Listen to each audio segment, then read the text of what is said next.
মোটা হওয়াও যেমন একটা সমস্যা, ঠিক সেরকমভাবে অত্যাধিক লেভেলে রোগা আপনি, এরকমও কিন্তু সমস্যা প্রচুর মানুষের আছে। তারা সারা জীবন চায় যে কি করে একটু হেলদি হব, অন্তত একটুখানি আমার ওয়েট বাড়ুক, একটুখানি জামা প্যান্টগুলো ঠিকঠাক হোক, দেখতে একটু ভালো লাগুক। এই সমস্যাও কিন্তু প্রচুর মানুষের। সেই নিয়ে আজকের এই ভিডিও, প্রাকৃতিক উপায় কি কি খাবার খেলে আপনার ওয়েট একটু বাড়বে, আপনি একটুখানি সুস্থ সবল হবেন। প্রথম কথা বলি যে সারাদিনে অন্তত 5-6 বার একটু পর্যাপ্ত পরিমাণে খাবার খান, প্রথম। দ্বিতীয় হচ্ছে যথাসম্ভব কলা। কলা কারণ প্রচণ্ড পরিমাণে এনার্জি দেয়, এবং কলা আপনাকে আমাকে সুস্থ সবল রাখতে এবং স্ট্রং করতেও সাহায্য করে, এটা করুন। ওটস খান প্রতিদিন সকালে, খানিকটা যদি আপনি ওটস খেতে পারেন তাহলে কিন্তু আপনার চেহারা আস্তে আস্তে বাড়বে। বাদাম, কাজু বাদাম, আখরোট, এই জাতীয় জিনিস খেলে ওর মধ্যে ফ্যাট থাকে, সেটা আপনার শরীরে আস্তে আস্তে স্টোর হবে, ভালো। প্রতিদিন অন্তত 2 থেকে 3টি ডিম খান, ডিমের মধ্যে প্রচুর পরিমাণে প্রোটিন থাকে। দুধ খান, সারাদিনে 300, 400 কি 500 ml যদি আপনি দুধ খেতে পারেন তাহলেও কিন্তু সেটা আপনার ওজন বাড়াতে সহায়তা করবে। বাটার, পিনাট এগুলো খান, রুটির মধ্যে মাখিয়ে হোক, পাউরুটিতে মাখিয়ে হোক, সেগুলো আপনি খেলে আপনার ওজন আস্তে আস্তে বাড়বে।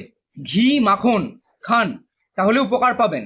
খেজুর আরেকখানা ভালো জিনিস, খেজুর আপনার ওজন বাড়াতে ধীরে ধীরে সহায়তা করে, খেতে পারেন, খুব সহজলভ্য জিনিস, আপনার আমার আশেপাশে সব জায়গায় পাওয়া যায়।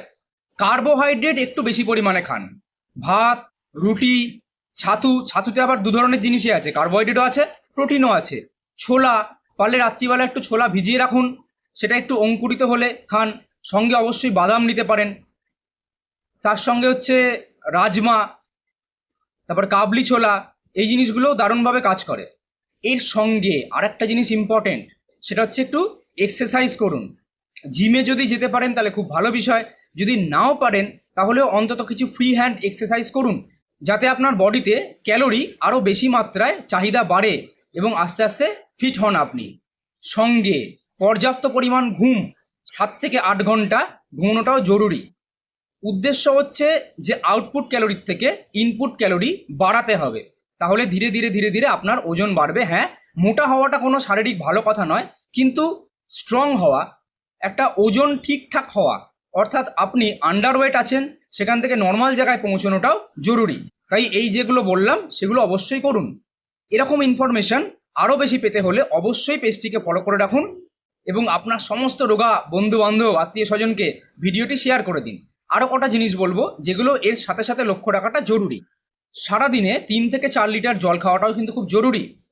জাঙ্ক ফুড এড়িয়ে চলুন, জাঙ্ক ফুড কিন্তু শুধু মোটা বানায় তাই নয়, আপনার আমার হজমের প্রবলেম ঘটিয়ে কিন্তু সেটাকে আপনাকে রোগাও করে দিতে পারে, বিভিন্ন শারীরিক সমস্যা ডেকে আনতে পারে। স্ট্রেস মুক্ত থাকুন, যথাসম্ভব স্ট্রেস মুক্ত থাকুন, এবং আপনি কি কি খাবেন, কোন দিন কোনটা খাবেন, এটা একটা চার্টের মাধ্যমে করুন, তাহলে আপনারও ট্র্যাক করতে সুবিধা হবে। এরকমভাবে 3 থেকে 4 মাস চলুন, দেখুন আপনার ওজন বাড়বে, এবং ওজন বাড়বে in the sense muscle gain হবে, ফ্যাট গেন হওয়ার দরকার নেই, মাসেল গেন হবে, আপনি অনেকটা স্ট্রং হবেন। তাই জন্যে বেশি মোটা থাকাও ঠিক নয়, আবার বেশি রোগা হওয়াও ঠিক নয়। আপনি আমি আসুন, আমাদের যে আদর্শ ওয়েট সেটা আমরা গেন করার চেষ্টা করি। ধন্যবাদ।